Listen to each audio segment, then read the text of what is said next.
G'day everyone, this is Jermyn, aka The Terrible Aussie, and welcome back to the long-awaited new episode of Tubi Tuesdays, the podcast where my co-host and I watch and do an audio commentary for the weird, wacky, wonderful, weird, cult or bad films that are currently playing on the streaming service Tubi. And with me, as always, is one of my co-hosts, the one and only Batch. G'day, Batch, how's it going? Good day, my friend. Oh, you forgot. That's the #1 international Tubi podcast. That is very true. Commentaries. Exactly. Because we are the only one, at least Right. with an Australian and a Canadian. Exactly. And we know now already in the last few weeks that there are now other Tubi-related podcasts popping up. But, I mean, we can share the wealth. That's all good and all. But at the same time, though, we got to recognize that we are the original and the best, just saying. and the most train wreck episode. I think that's half our charm, too. Exactly. It would not be a Tubi Tuesday if something didn't horribly go wrong, or the movie goes off sync, or something goes. Every single time we do a commentary, something has happened, and I think this one will be no different. But that's why the show is #1.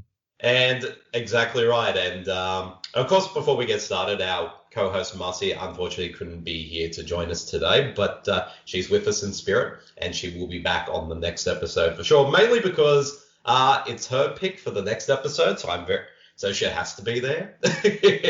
So it's holiday month. Woo! Yes, exactly. And this is what this episode of Tubi Tuesday, and hopefully for the next few episodes as well, are going to be Christmas-themed related films. And, I mean, who doesn't love a weird, wacky, bizarre, bad Christmas movie? I mean, there's a whole bunch of them out there, but there's quite a lot of them. So we're doing Silent Night, Deadly Night, right? No. So we're doing it with that Black Sunday? Black Christmas? Unfortunately, no. We're not going to be doing any classics on this episode, unfortunately. I decided for this Gremlins. We're doing Gremlins, right? Unfortunately, no. As much as that really pains me, but what are we doing? What we're doing, I decided for my pick for this episode. I thought, if we're going to watch a Christmas movie, we need to find something very obscure that nobody has ever heard of before. And there was one movie I heard little hinklings about because I mainly heard that it's pretty insane. So I thought, okay, I'll check it out beforehand, see if it's good enough for the show. And man, this movie is a sight to behold. And the movie I have chosen, well, the first Christmas movie for this month I've chosen for this episode of Tubi Tuesdays is a 1983 Christmas slasher film called Bloodbeat. And to give you an idea what this movie is about, the plot summary for this one is a woman who lives in a deer hunting country in rural Wisconsin is possessed by the spirit of a Japanese samurai warrior. So, yay! So best of the best then. Exactly. But I'd have to say though, it might actually be even more insane because I was literally what the fuck throughout this whole movie, or at least from what I can hear. It is a trauma film. Sorry? Is this a trauma film? It isn't, but it definitely should be.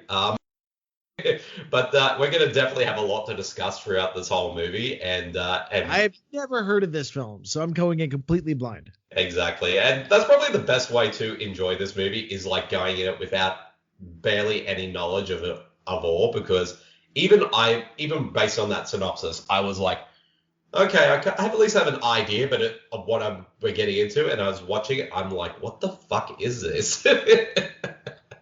But we'll get right to it. Now, we both got our copies of the film on Tubi, which you can all find for our listeners if they do want to watch the movie with our commentary.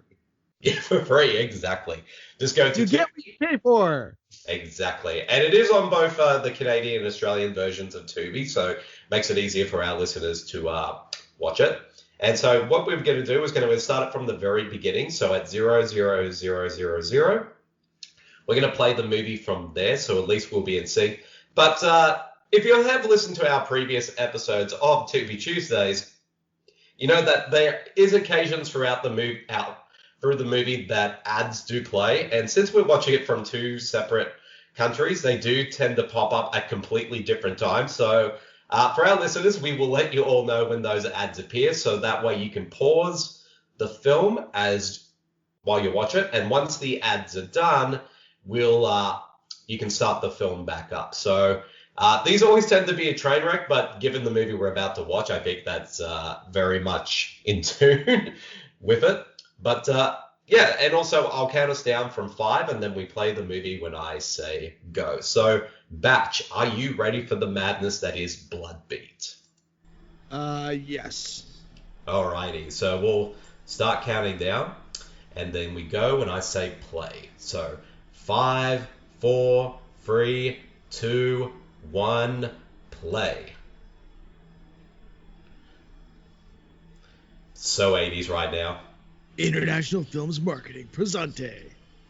I believe this film, even though this movie was made in the US, I believe it's also a French co-production as well. Okay. So we're going to get some wacky, weird Frenchness throughout this whole movie. But I do love the score. It's so synth.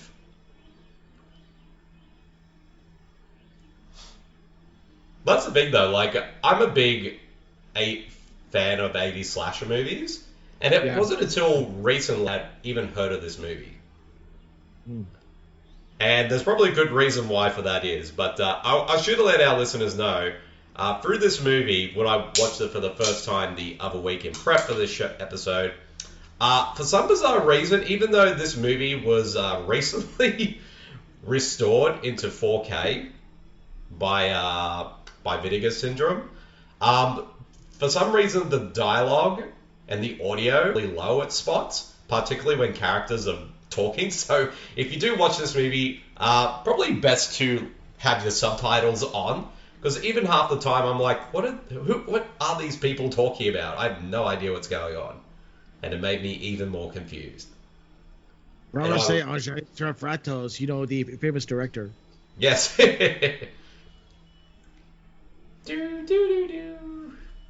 Wisconsin. Actually, when I started watching this, I didn't realize it was set in America. I just assumed it was set in Canada.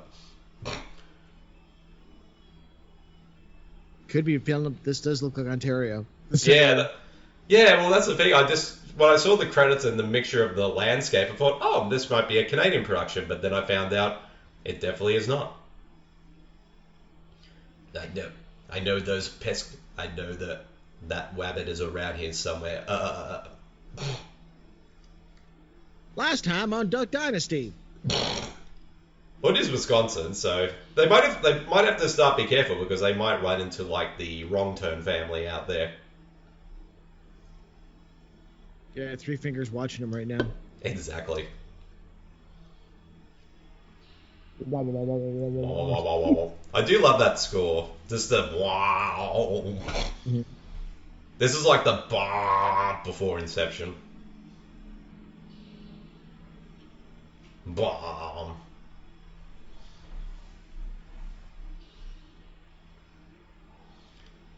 Product shot. Listening to Debbie Gibson's songs on the cassette player. And Look, it's Sony. I'm listening to some Ted Nugent on my Sony Walkman. I'm surprised they were able to get like a bit of product placement from Sony with that cassette player. Sony ain't giving him shit in this movie. Exactly. That's the thing. Sony probably don't even realize this movie even exists. I'm going to take out that Katniss Everdeen for trying to steal my thunder. Gotta protect my mood from these poachers. Oh no, it's getting dark. I better get out of here before the wolf cop comes. And he arrests me for trespassing and hunting off season. These are alpacas. Yes. Yeah, this movie is like the prequel to the Nicolas Cage Color Out of Space.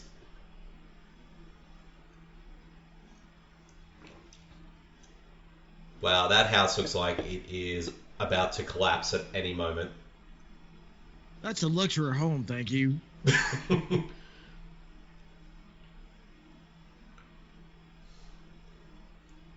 It was already dead, but I figured I'd take it anyway.